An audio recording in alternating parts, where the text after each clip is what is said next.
70 years ago, next week, on July the 6th, 1948, after one of the most significant battles about public ownership this country's ever seen, Nye Bevan came here, and on a green just over there was symbolically handed over the keys to this hospital by the nursing staff, making this, Trafford General, the first hospital in the newly established National Health Service.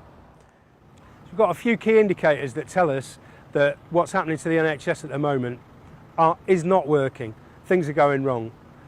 97,000 vacancies, including 50,000 of those for doctors and nurses. The waiting list is back up over 4 million, 4.2 million approximately, people waiting for operations. But most worryingly is this graph here that shows the death rate is going up. What this government is doing is killing people. One of the problems that we're seeing at the NHS, as with so many organisations these days, is they just become increasingly complex.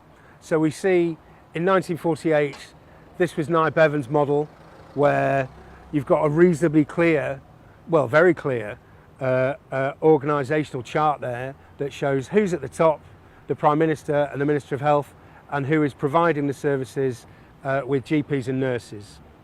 But then you move over to 2012 to this new organisational chart under David Cameron's reforms to the NHS, and you can see it is a lot more difficult to understand what's going on. It's a lot harder to follow through areas of responsibility. This obfuscation, this blurring, this making things more opaque, we see a lot when the government is trying to privatise things. It's a way, if you can make things more complicated, you can slot in provision for other organisations who can then cream off profits between the provision of the funds from the government and the provision of the services to the consumer at the end.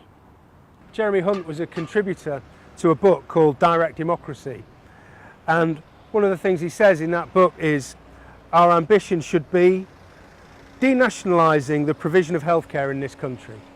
So, privatisation. There are different elements to privatisation. We've got the awarding of the PFI contracts, and some of that has what they call hard costs, which is to do with infrastructure, buildings and such like, and soft costs, which is to do with running costs. You know, the notorious 150 quid to change a light bulb kind of stuff. So this image here shows you how much has been spent and underneath how much is going to be recouped over the lifetime of those contracts. If these contracts were paid off in one go, that would represent a saving of £33 billion over the course of those contracts. So I'd urge you people to also have a look at this. This is the NHS reinstatement bill. It has been put to Parliament. It needs to be put to Parliament again. We need to get behind this. This is the bill that says what's been happening to the NHS for the last 20 years is completely the wrong direction. It doesn't work. It's shown not to work. We have to go back and reinstate what the NHS was.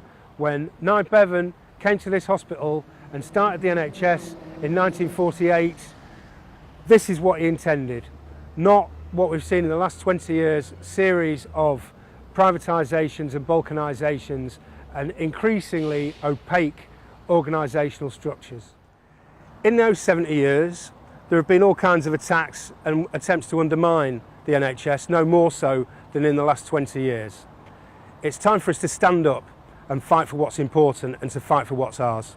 Join us on Saturday. Join the demo.